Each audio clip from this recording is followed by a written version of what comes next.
Pernah nggak sih kalian ngerasa kalau kalian nggak ikut sesuatu yang lagi tren, kalian kayak ketinggalan zaman banget? Kayak semua orang ngomongin satu hal, dan kalian yang diem aja tuh langsung ngerasa, gue anomali sendiri kayaknya. Gue pernah, bahkan sering, dan itu nyebelin. Suatu hari, gue lagi nongkrong sama teman gue, si Kay, di cafe yang katanya wajib banget didatengin kalau mau dibilang asik. Padahal kafenya biasa aja. Kursinya keras, wifi-nya putus nyambung seperti hubungan orang lain, dan harga kopinya bisa beli maklor yang di sebelah sekolah 8 bungkus. Cepet-cepet fotoin gue dong, mumpung mataharinya lagi bagus.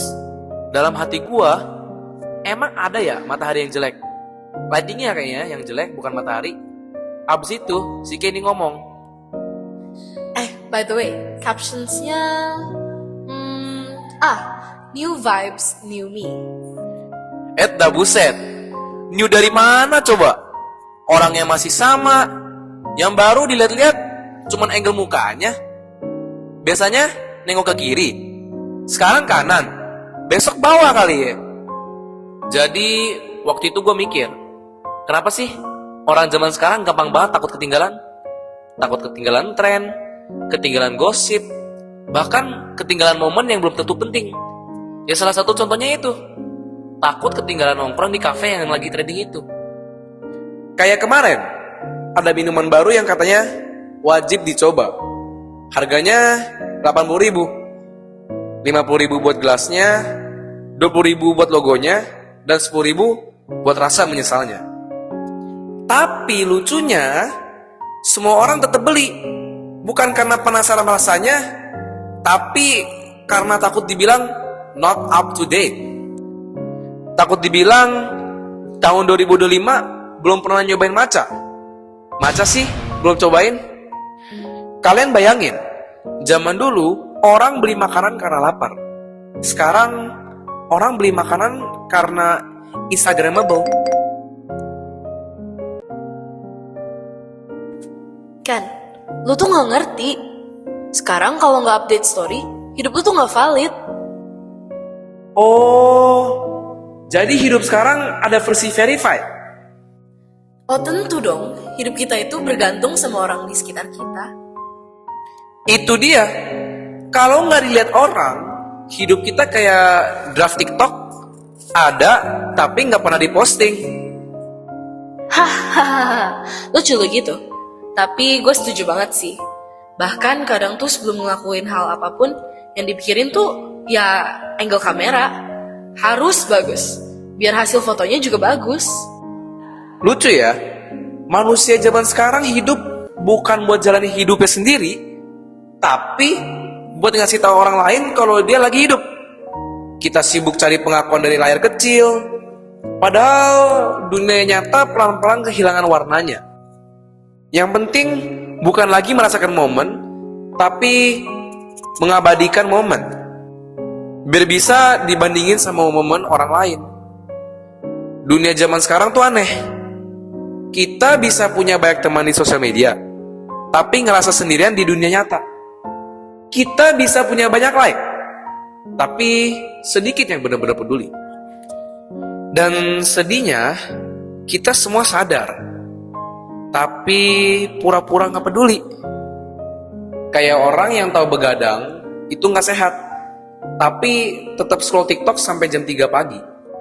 Nah, seminggu kemudian, si Kay ngajak gue ke acara yang katanya lagi viral banget. Katanya, semua orang yang datang bakal disoroti paling banyak. Soalnya katanya acara ini ditunggu-tunggu orang setiap tahunnya. Jujur banget nih, gue awalnya malas banget buat ngikut. Tapi ya udahlah, demi pertemanan gue sama si Kay, dan pastinya konten dia itu. Sesampainya gue di acara itu, belum ada juga semenit, semua orang udah sibuk buka HP masing-masing, rekam sana sini. Lucunya lagi, ada yang selfie menggunakan senyum palsunya itu. Timer 3 detik. 3, 2, 1, jebret. Seketika senyumnya menghilang setelah difoto. Ada juga yang langsung post di story Instagramnya, tujuannya ya agar semua orang tahu kalau dia lagi hadir di acara itu. Tiba-tiba, di tengah keramaian tersebut, si Kay ini malah pingsan. Gua kiranya ada cogan yang lewat. Ternyata beneran pingsan. Di posisi itu juga, gua panik, gua langsung bantu dia duduk. Tetap gak sadar-sadar dia. Orang-orang di sekitar gua ada bejibun, tapi tidak ada satupun yang niat membantu. Mereka justru malah ngerekam. Gilanya lagi, ada yang ngerekam sambil komentator. Gue bilang ke mereka, "Woi, bantuin dong, bukan malah ngerekam-rekam." Lucunya, mereka justru dengan entengnya menjawab, tunggu bro, ini momen langka. Jarang-jarang gue lihat orang pingsan depan mata." Astagfirullah, sarapan nih orang apaan coba? Lucu ya, selama ini kita berlomba-lomba biar kelihatan hidup di layar. Tapi waktu beneran hidup yang butuh pertolongan, semuanya malah sibuk jadi penonton. Ini bukti nyata kalau orang-orang di sekitar kalian masih banyak yang tidak peduli sama kalian. Beberapa hari kemudian, setelah kejadian itu, Kay kembali sadar dan sembuh. Kay mengatakan satu kalimat yang gak akan gue lupain seumur hidup. Ken, ternyata pas gue pingsan, gue masih mikirin, apakah story gue udah ke-post? Gue terdiam dan hanya menatap matanya. Untuk pertama kalinya, dunia digital yang biasanya penuh notifikasi itu terasa hening banget.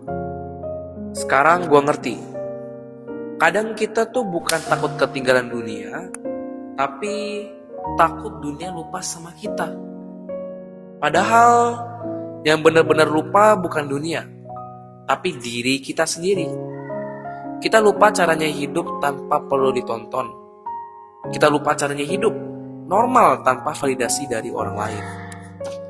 Beberapa hari yang lalu, Kay ngajak nongkrong lagi. Tapi kali ini sangat berbeda. Uniknya, dia datang tanpa membawa HP. Dalam hati gue, kayaknya ini orang lagi sakit kayaknya. Mana ada orang ke kafe tanpa membawa HP? Dia bilang, Ken, kali ini gue mau nikmatin kopi, bukan fotonya. Karena selama ini hidup gue terlalu bergantung sama orang lain.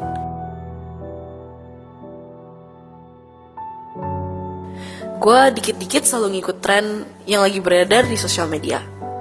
HP gue itu justru yang selalu membuat gue menjadi orang FOMO. Karena selama ini gue takut ketinggalan dalam hal apapun itu. Tapi mulai hari ini gue mau hidup untuk diri gue sendiri. Dan gue gak mau lagi ngikutin apa yang sedang trending. Ya intinya jadi diri gue sendiri. gue dengan bangganya senyum. Seperti seorang ayah yang pertama kalinya melihat anaknya berhasil naik sepeda. Terus gue keluarin HP-nya pelan-pelan. Dengan kesadaran penuh, Kay langsung nengok ke gue dan bertanya, "Lu ngapain?" Gue menjawab sambil nyengir-nyengir, "Tenang, gue cuman mau foto lu, mumpung lagi sadar." Kita terlalu sibuk ngikutin dunia, sampai lupa jalan pulang ke diri sendiri.